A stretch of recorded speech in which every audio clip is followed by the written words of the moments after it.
Well, hello on a bus somewhere between Peskov and Moscow, and I'm sitting here with Alexander Mercouris. Alexander, welcome. And delighted to be with you again here in the coach between Pskov and Moscow. We said we're going to use the time to talk a little bit about world politics, and it's going to be an audio only, but I hope our audience will enjoy it. And we are talking today on June the 15th, and we just learned the news that there is an agreement between the Iranians and the Americans. It's not signed yet. It's probably going to be signed in Geneva, Switzerland, sometime next week. But what do you make out of this theater that we are seeing at the moment? I think it is theatre. The first thing to understand is that the agreement that we're going to probably see, and it's still probably see because it's not a certainty, is essentially an agreement to extend the ceasefire. There are apparently provisions in this agreement about the Americans paying back some of the frozen assets to Iran. I don't believe we will ever see anything like that happen. The substantive issue, which is about Iranian enrichment, is completely unresolved. What it looks like to me is a device by the United States to get the Strait of Hormuz reopened and to get oil moving regularly back into global markets, because the United States has understood that the anticipated economic collapse of Iran that they hope would happen as a result of the sea blockade is either not going to happen at all or will not happen soon enough to make up for the rise in oil prices and the risk of a recession in the United States. So I think that this is a temporary ceasefire. Still, I think that the Americans and the Israelis will go away and will rethink their strategy. I don't think their objective in Iran has changed at all. And I think they're going to try and find a way to use the time of this ceasefire to restart this whole thing all over again, maybe in a different way. And so on the side of the Iranians, probably what we are seeing is just the other side of that. They can also use a break. They can also use time to reload, and in the meantime they agree to something that, at least on paper, vindicates their position, even if then in reality it's probably never going to be lived up to anything what we're seeing. And let's not forget, it's an MOU, right? And it's the weird thing to me is that we started off with about 2 months ago with the Americans agreeing to the Iranian terms in order to get to a peace agreement, and now we are at the stage of an MOU that was never foreseen, and the MOU should then get us to a final peace agreement. I mean, it's so convoluted in a process that it's hard to see how this can lead anywhere for sure. But at the moment, everybody can live with this kind of semi-frozen, semi-hold conflict. Yes, it's important to remember that though the Americans have made the bigger concessions, I mean, they clearly started the war with the anticipation that there would be a rapid collapse of the government in Iran. And they made it perfectly clear. People are in denial about this. They made it absolutely clear. They said it quite openly, and the Israelis said it, shouted it from the rooftops, that the intention was to overthrow the Iranian government. So the Americans have had to pull back, to retreat an awful lot. But the Iranians have retreated too, because throughout March, the Iranians were saying that they were not prepared to agree to any kind of ceasefire, which is what we essentially are looking at. They wanted a full, complete, final settlement of the entire conflict between themselves and the United States. That was supposedly the wish of the murdered supreme leader, Ayatollah Ali Khamenei. But the Iranians have now backed off, and they are agreeing to what is in effect a ceasefire. And I think the reason they've done that is because they've come under heavy pressure from their BRICS friends, China and Russia, to agree to this. So I think what the Iranians need to do, obviously, is that they need to prepare for the next attack, which is going to come. And one of the things they need to do is cash in on their agreement to do what their Chinese and Russian friends want, and get the Chinese and the Russians more proactively to support Iran in the future. Iran, though, until now, and I completely agree with you, and what we've seen round one last year, actually we've just passed the 1-year memorial of round one, the 12-day war. Now we've had the 40-day war this year. For all intents and purposes, next year we might have a 60-day war or whatever it is. Yes. It seems that it's going in rounds. However, like the Iranians for the longest time, and you pointed that out on your program too, have had a strategy of self-reliance, right? They were always very suspicious towards any kind of integration, military or whatnot, with Russia and with China. I think for historical reasons that is understandable, but I think you made the observation that it just makes everything much more complicated for Yes. Yes, I think this is the point, and I think this is the danger that Iran now faces. I mean, Iran has good reasons to want to be self-reliant. It was treated by the British, the Russians at one time, and the Americans as a semi-colony, or if you prefer, protectorate. Part of the point of the Islamic Revolution of 1979 was that it was also a nationalist revolution. It was Iran taking control of its own future and its own politics and policies and its own life. But there is a limit to how much a country like Iran, at its present stage of economic and technological development, can do. And it has to accept that it is not a great power like China, or to a great extent Russia is. So the mistake the Iranians might make, and it's a real one, is that they might come away from all of this. They might say, well, mostly by ourselves, we fought the United States and Israel to a standstill. We don't need to rethink this approach. We can continue to confront the Americans and the Israelis by ourselves.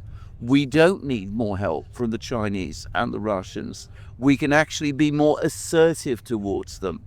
And I think that would be a fatal mistake. I think that the reality is they do need the Chinese and the Russians. They need the Chinese there with their deep pockets and their technology. They need the Russians with their technology and their trade as well. They need to integrate much more deeply with the BRICS from now on. And that is the way to security and to sustained economic recovery, and ultimately independence. What do you think is, the role of the Gulf states going to be going forward? Because Saudi Arabia is also part of the BRICS, right? Yeah. And I don't see a BRICS kind of solution emerge out of this thing. I mean, what we can imagine is like further integration with Iran into, especially with Russia and China on one or another level. Maybe intelligence sharing, maybe some technological developments. Probably not so much military purchases. I think like even if they decided today to buy Russian fighter jets or Chinese fighter jets, it would take a decade or so until that program comes to a close. But development of these lower level, like say drone technologies or whatnot, although when it comes to drone technology, Iran itself is quite advanced actually. But the Gulf states, they were pounded very badly. They actually also learned this very hurtful lesson that the United States doesn't only cannot defend them on the one hand, but that it will throw them under the bus, under the Iranian bus. This agreement, and we haven't seen the final form of it yet, might actually contain some concessions to Iran that the United States will, if not withdraw, then at least not recolonize the Gulf states. It's yet to be seen what there is. But what do you think is the Gulf states' position going to be from going forward? The Persian Gulf states need to make some very important decisions about their own future as well, because as you absolutely rightly say, they placed all their bets on the Americans and the Israelis. They, as a result, got catapulted into a war which I am confident they believe would end very quickly. And to their horror, they found themselves in an open-ended confrontation, which was proving disastrous for them. Now, what the Chinese and the Russians have been trying to do, and they have been arguing this for years, is that they want the various states of the Persian Gulf region, Iran, and the Arab states of the Persian Gulf to come together and to develop what the Chinese and the Russians call a new security architecture. By that what they mean is that this region should in effect take control of the region itself. It should no longer rely on outsiders. So this is, I think, one of the things that the Chinese and the Russians want to see. I think one of the reasons the Chinese and the Russians have been pushing so hard for a ceasefire is because the Chinese and the Russians have good relations with the Persian Arab Gulf states. They want to get the Arab states out of the position, the mess that they found themselves in. And what they will probably now try to do is try to say to everybody, to the Iranians, to the Arab states, well, look, we've suggested to you the security architecture. This is the moment to move forward with it. Let's not wait on the Americans, because the Americans clearly have their own agenda and create their own problems.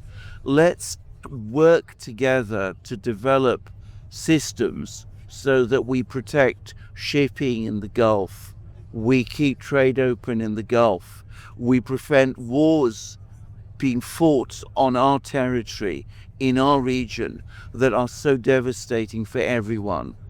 And let's make these arrangements ourselves without the Americans and the Israelis. Very difficult thing to sell to the Arab states. Most of the Arab states in this region have, for example, pegged their currencies to the dollar. So that already gives the Americans huge leverage over them. There's also a long history of very deep strategic links between these countries and the United States. Going to a strategic relationship of some kind with the Iranians against the Americans would be immensely difficult. But perhaps this might be the moment to try and move forward with that. Now, the Saudi energy minister, who is a prince, and I believe is the brother of MBS, was at SPIEF, and he made an extraordinary speech.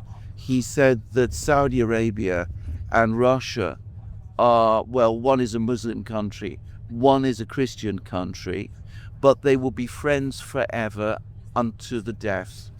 So very dramatic language. Perhaps it doesn't mean very much, but it may suggest that at least the Saudis, who are perhaps a little more flexible because they're the bigger country, are starting to think somewhat in this way. And anyway, we will just have to see where the diplomacy goes. Well, this would make all the sense in the world, especially for countries that do have some sort of national outlook on the world left. And maybe you remember my presentation at the conference. If you seek a friendly relationship with all players in your region, well, then you effectively become neutral. Well, that is exactly what it means. It means that you would be a friend to all and a foe to none. And that is exactly what is being proposed here, because the Arab states have become foes of Iran because they've been friends of the Americans. But they would no longer be foes of Iran, but they would obviously still seek to be friends of the Americans and of the Russians and of the Chinese and of everyone else. It would be the neutral status of the entire region. And I do remember very clearly how it was Mohammad Marandi, Professor Marandi from Tehran University, who told me on this podcast that if the Gulf states severed their ties, their military ties with the United States, not the economic ties, their military ties, if they canceled all the base agreements and kicked the Americans out, then the United States would lose the physical capacity to attack Iran. So that might very well be actually the Iranian strategy here, to actually have a ceasefire that ultimately encourages the Gulf states from their side to cancel all of these agreements and make it maybe de facto impossible for any kind of large-scale attack, even with Israel still being over there. But you can only do so and so much with these long-range missiles, medium-range missiles. You're quite right. I mean, one would like to think this. There's no doubt at all that that is the Iranian strategy. I mean, they've said it out in statement after statement and document after document that they want the Americans to pull out of the Persian Gulf region. The problem is, and this is, I think, something which, I mean, it's very well for Professor Marandi to say these things, but from the calculation of the Persian Gulf states, telling the Americans to leave is going to be a very difficult and challenging thing to do. That is given the extent to which these countries are now interconnected with the Americans in economic and geopolitical terms. So it may happen, and everything is possible, but it will require a significant exercise of the political will. Yeah, and we might see something less dramatic than that, but something like a tacit understanding that even if the United States stays, it wouldn't have it wouldn't bring certain weapons, or it would have to have a change in in the number of troops or whatnot. I mean, a lot of this will depend on things that are probably going to be difficult to see and for us to assess, because if these decisions are taken, they're definitely not going to be broadcasted loudly, unless Donald Trump decides to say, like, we are leaving, we are not wasting money over there anymore. Well, indeed. But I don't really see that one. No, I don't either. Well, I mean, this takes us back to the choices that the countries in the region need to make. I think the Iranians have every desire and wish to create the kind of security arrangements in the Persian Gulf that we're looking at. But they have to make certain decisions about their relationships with countries that are already their friends. I mean, the Chinese and the Russians. And the Persian Gulf states have an even bigger decision to make, which is that do they remain not just friends, but also allies of the United States, or do they seek to remain friends, but become neutral? Now, that is, in some ways, for them, an even bigger thing. But it is existential for them, because Iran will survive one way or the other. It's a big country. The Arab states in the region, it's more problematic. It's way more problematic, especially like looking at how they came into current existence versus how Iran did that a couple of thousand years ago. But so even if now the theater of war is kind of winding down or cooling down, and even if it is only a break, we are seeing at the same time how other theaters might be building up. Most importantly, Armenia, and we see how now Armenia seems to be on a straight path toward, well, I would call it further vassalization under European and American tutelage, and really how the person who took dramatic decisions and gave up parts of Armenian territory, apparently, allegedly, has won again elections, which the observers on the ground told me on my podcast that they have been widely rigged. What do you make out of the position of Armenia now? Which borders Iran? Well, indeed. Well, first of all, this is a existentially dangerous moment for Armenia. Oh, yes. I mean, it is in a very, very dangerous region. It is very short of friends there. Azerbaijan is not reconciled to Armenia at all. Turkey remains structurally hostile. They are taking a colossal gamble on the West. They're alienating their very, very strong friends, who were the Russians. As I said, this is very, very high risk and very, very dangerous. It's high risk in economic terms. It's high risk because the West is far away and is unlikely to come to Armenia's assistance. But it's high risk also in another way that connects to the situation in Iran. Now, a year ago, I was in Georgia, as you have recently been, and I had a discussion with an American there, who I'm fairly confident had connection with the intelligence agencies, but I'm not going to say he definitely did. But he talked about the American embassy in Yerevan, which is enormous. Yes. And he said that one of the reasons it was so enormous was because it was orchestrating events in northern Iran. Yes. So one of the reasons why this region has been so important for the Americans is as part of America's siege of Iran. Now, if the United States decides that this siege cannot be sustained, that Iran is basically no longer overthrowable, then of course Armenia's usefulness to the United States declines drastically, and the Americans might start to cut down their commitments, because Armenia is very far away from America. It is very difficult for the US to sustain indefinitely a presence there. The Russians and the Iranians will be antagonistic to that presence. So I believe eventually will the Turks be, because the Turks do not want the Americans too close to them. So Armenia may find that the Americans decide to go, in which case where will Armenia under this leadership be? So very high risk, very dangerous, very reckless. Again, a small country, or the leadership of a small country, or a group of people within that country, gambling, desperate to be part of the West, prepared to take enormous risks with their country's economic future and its geopolitical security, and enormous risks that this could go catastrophically wrong. Yeah, so there we will probably have to observe what's going to happen with this so-called trip, the Trump, the Trump Road for International Peace and Prosperity, right? This corridor, the Zangezur corridor that they want to cut off and cut out. If that thing goes forward, we can probably safely say that the United States still hasn't given up on its plans with Iran. And if the thing just fizzles out and fizzles away, and even that huge embassy should get smaller and smaller, we would have a strong indication that strategy goes away. And by the way, another it's not an embassy, but it's a consulate that is huge, that the American keep using in order to meddle in another civil war, is in Chiang Mai, Thailand.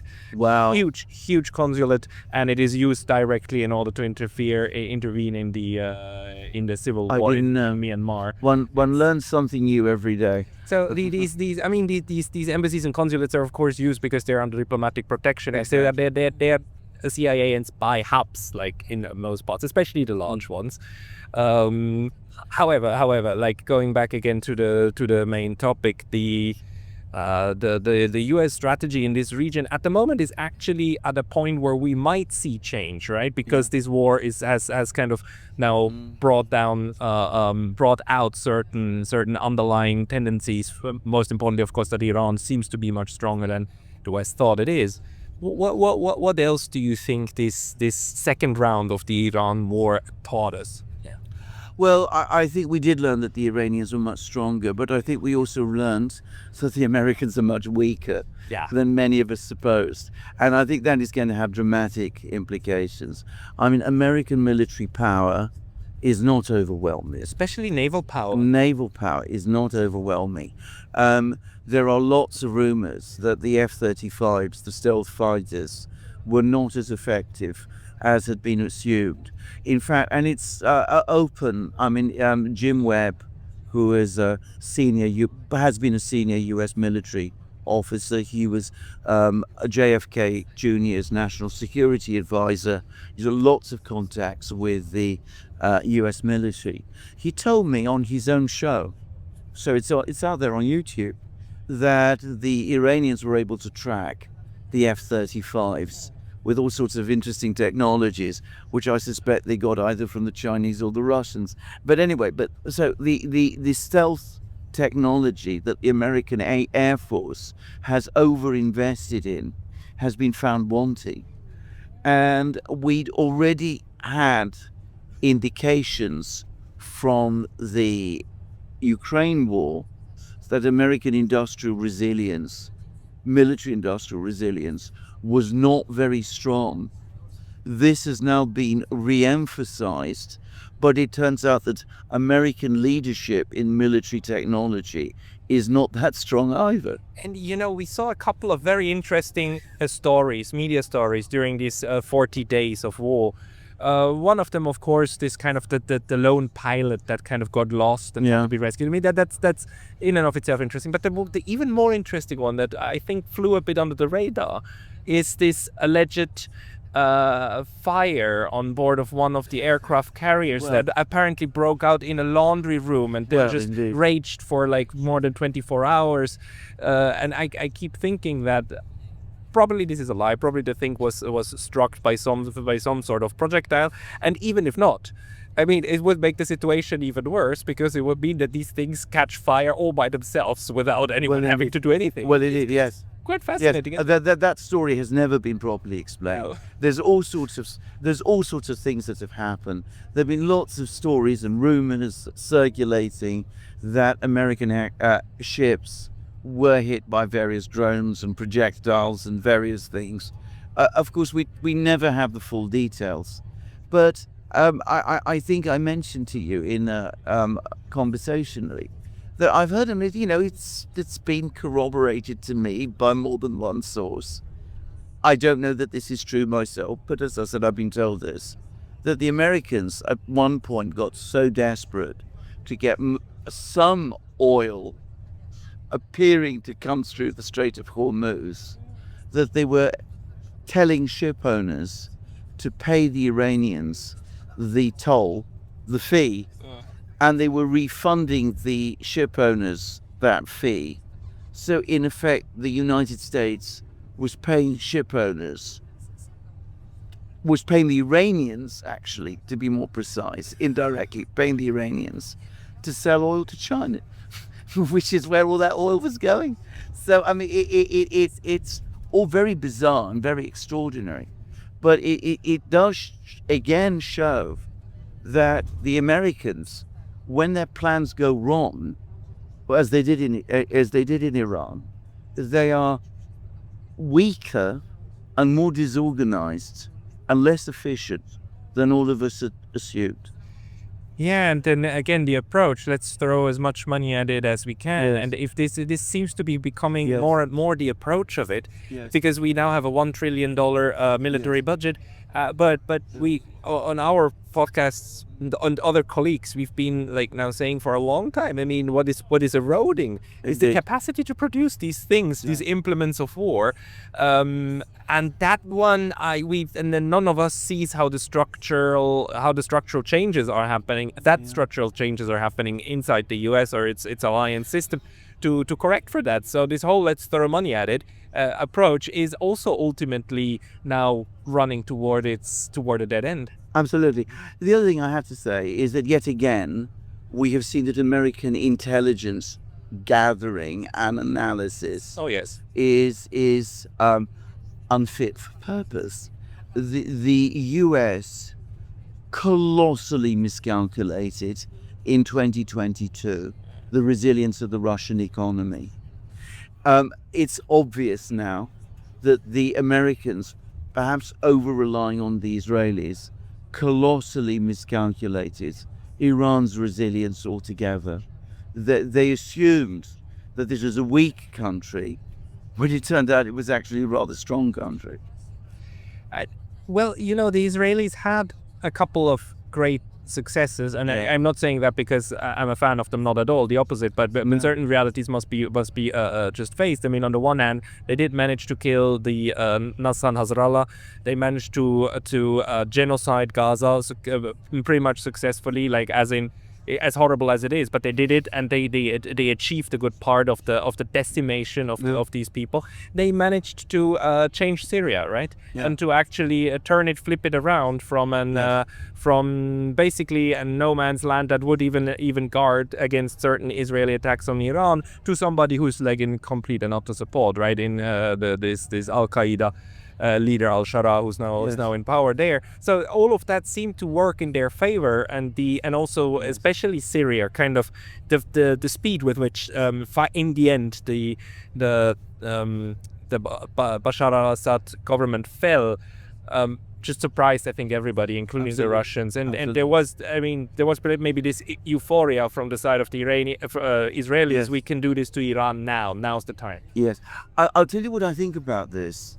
I think that one of the things that's become very clear over the last few years is that the Americans and the Israelis do covert operations extremely well. Yes. And what has happened, I suspect, is that their intelligence agencies have become diverted extensively towards covert operations. Yes. And so that they're no longer giving intelligence collection and analysis. I don't mean intelligence collection in terms of knowing where the supreme leader is or any what particular time, but getting an overall sense of the actual society that they're going to be confronting. They don't do that analysis as well as they need to do.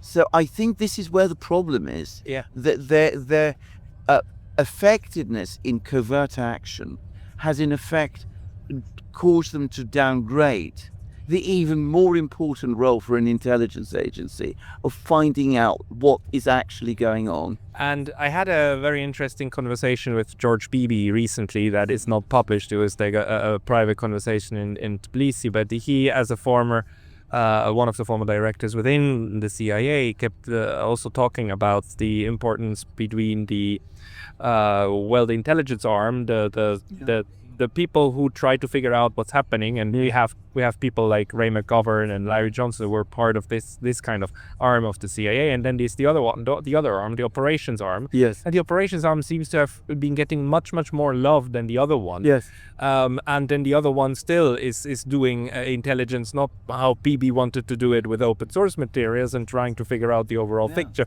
but rather the money laundering scheme where you give certain people a lot of money in order then to do whatever they want, and you never really know how those things are used. Yes. But the operations arm seems to have got even further, and what we saw in January this year with this regime change approach from below, with the mass protests and the Starlink panels and so on, seems to have been directly part of this strategy of this hammering down through the operations arm of the CIA. Yes. Well, that's exactly right. This is exactly what he was. Operations has become over-dominant. Yeah. I get the sense, actually, that CIA actually collects a lot of intelligence. So does other elements of the American intelligence community. And I also get the sense that the US still has a lot of good analysts. But it's not exactly what you said, the part of the system that receives the love and probably the money, and ultimately the attention. What the United States has is this extraordinarily effective secret army that it can deploy around the world and achieve all kinds of things very cheaply and very easily. And it's becoming over-dependent on it. That is quite interesting. So this state within a state that the CIA is, and this the unauditable entity, kind of diverging itself and diverging away from the knowledge producing side and going into again the brute force kind of we crack down and we can do it side. Yes, exactly. I mean, what one would imagine, what one would like to believe, is that every day when the president receives his daily brief, he's informed about, actually Iran has all of these factories that produce X, Y, Z, and does all of these things, and it's got this level of military production, it's got this kind of engineering. And then when a decision is made or to look into the possibility of attacking Iran, there is a major report and analysis on how it should be done and if it's possible at all and all that kind of thing. I'm not, again, advocating any of these things, but all I'm saying is if you're going to follow that kind of foreign policy, you should be thinking of knowing what you're doing. But I get the sense that doesn't really happen at all anymore. They get the politicians mostly get their opinions from the media. I've been told that this is so by politicians in London. They get their ideas from the media. The media shapes their views. They don't really pay very much attention to what the analysts say. What the analysts say is never presented properly. And decisions are made very casually, without very much understanding of what their effect is going to be. It's quite fascinating. So I mean, the good news for the CIA is at least they don't need to change the acronym. They just need to change the I from intelligence to intervention, right? Yeah. Then we get the new purpose of the whole thing. Absolutely, that's a very good way of putting it. Actually, I might steal that from you, by the way. Oh, please, take all you could use. What do you make of Tulsi Gabbard? On her way out, she slams the door really, really hard, exposing like dozens and dozens of actual biolabs, actually in some of them actually in Ukraine, and confirming all of the things that were called conspiracy theories, and actually, managing to bring that stuff out. I always wondered why she was so quiet, but apparently she saved her energies for a couple of big stories, and this must be one. What do you make out of it? Well, the first thing to say about that is that it's not just the conspiracy theorists who have been vindicated again. But also the Russians, who were heavily saying all through 2022 about these laboratories that was there, and of course nobody paid any attention. I mean, Victoria Nuland turned up in Congress and sort of let slip that yes, maybe something of this kind was actually taking place in Ukraine.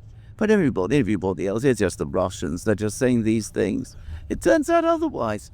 Well, I agree. I think Tulsi has actually done an excellent job here. Yeah. And I think we've learned an awful lot. I was always skeptical that he was going to remain in post for very long. It seemed to me that the entire deep state machine in the United States, if one can use that expression, was almost inevitably going to become hostile to her. But I think the fact that she has exposed this is actually, dare I say, almost enough to justify the fact that she was at DNI for a year. Do you think it will change something? I mean, because I haven't actually heard the follow up on it. Seems not to have caused this huge outrage. No, she would. I suppose she would hope that it will impact somehow the funding from Congress and maybe congressional scrutiny. But it seems that that's not really what's gonna. No, it has attracted no attention at all, because we have this system in the West today of a kind of omerta, where terrible things are disclosed and then the wall of silence descends. And the media is not covering the story. Britain, it's not been covered at all, by the way. Nope. Right. I haven't seen a single report about it anywhere in the media in Britain. So we have this enormous problem that, as I said, these extraordinary revelations are not attracting the attention. But nonetheless, it is there. It is now on the public record. Yeah. Eventually, perhaps, someone, when the mood changes in America, will go back, will find this information there, and will eventually take it forward. It's very much like what happened in the mid-1970s with the Church Commission. I mean, everybody knew in the 60s and early 70s about all the terrible things the CIA was doing. And they were spying on their own people, which they're constitutionally barred. But exactly, and doing all kinds of awful things. But nobody was interested in looking into it until suddenly they were.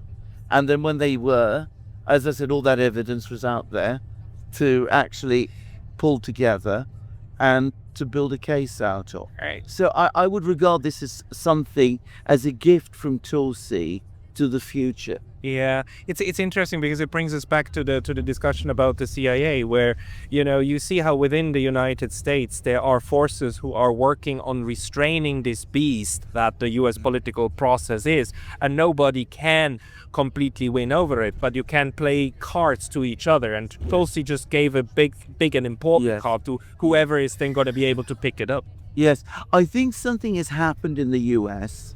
which should not be underestimated, though it is a very slow burn. And that is that first the Edward Snowden revelations, then the whole Russiagate business, then all sorts of things that have followed since then. Let's not forget WikiLeaks. WikiLeaks, absolutely, definitely not. What that has taught Americans, or at least those Americans who are interested in these matters, which actually is a surprisingly large section of the American population, and an articulate one, is that the US intelligence community is now playing an active role in American politics. Yeah. It's been always known that it plays an active role in the politics of other countries.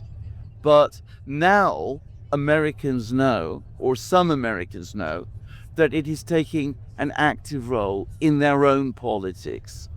And with every step, every one of these allegations as we move forward, we get closer to the point where there might be an eruption in America and people finally say enough's enough and this has to stop.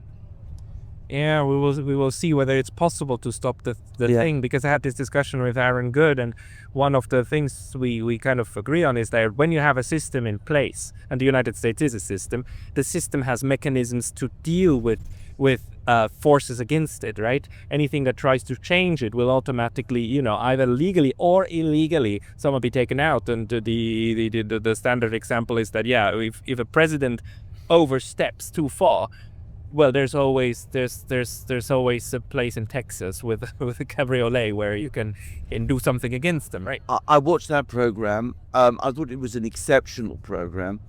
I ought to say that I think that the system is much more entrenched today than it was in the 1960s. So in some ways, the difficulty of mounting a challenge today is much greater than it was then, or at the time of the Church Commission in the 1970s. Against that, the crisis is greater too. So America is no longer the undisputed economic colossus that it was in the 60s and the 70s. There are more challenges to American power overall than there was then. There's probably more disenchantment in the US with the political system. So the obstacle is stronger. It's even more immovable than it was before. But who knows, maybe the forces are also building up, which might be irresistible. So I mean, we'll just have to wait and see. We are nowhere close to the point when that challenge will come. We're still years away, maybe decades. No, but we do now see very unmistaken signs of imperial decline. Yes. I mean, the way the Iran war now went into a pause, the way the US is forced through different means to camouflage that this Ukraine escapade is not working out the way it is. Although it's far away from being resolved, that Russia is anything but out on the other side.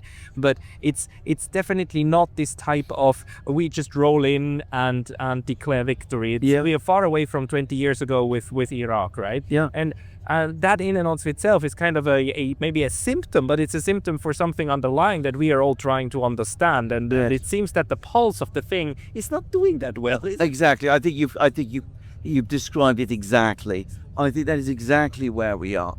So as I said, the crisis is greater, and if America is going to come as a society, as a nation, I don't mean as an empire, but if America is going to come out of that crisis eventually, then it has to address all of these accumulated problems of empire. And that's where, as I said, the gift to the future of someone like Tulsi becomes important. Now, it may not do so. Britain didn't. Britain has never really confronted its own imperial history. It's buried it under a carpet, basically. And the result is that Britain continues its decline. Yep. Even post-imperial Britain And in this continues to decline. In this sense, Russia is different, isn't it? I mean, Yeah. Gorbachev, for whatever you think of him, good or bad, he did start, or the Soviets did start a process which was confronting, actually, Yes. the shortcomings of the system. And it blew up the Soviet Union, Yes. but it birthed modern Russia, right? Yes. And modern Russia, as we're seeing, is kind of it's a different animal than what the Soviet Union was in 85. It's much more vigorous. There's far more vitality here. There's far more open discussion. It's also, dare I say, a happier country than the Soviet Union was in 1985. I think this is absolutely true. And in fact, you could go further and you could argue that the process began in 1956 with the 20th Party Congress and the exposure of the crimes of the Stalin era, which is very incomplete and never really went very far, but it opened the door. And it was large scale. It was large scale. Can we imagine that in the United States, like not trying at the moment. to expose the Not- crimes of previous presidents? Not at the moment. I mean, we're not in a situation in America where Russia. I mean, they've not reached not only have they not reached the point that Russia is in today, they haven't even had their Khrushchev moment. I mean, that we're still very far from that. We're still pre-Khrushchev. We're We're not even close pre-Khrushchev. to Gorbachev. Wow. No.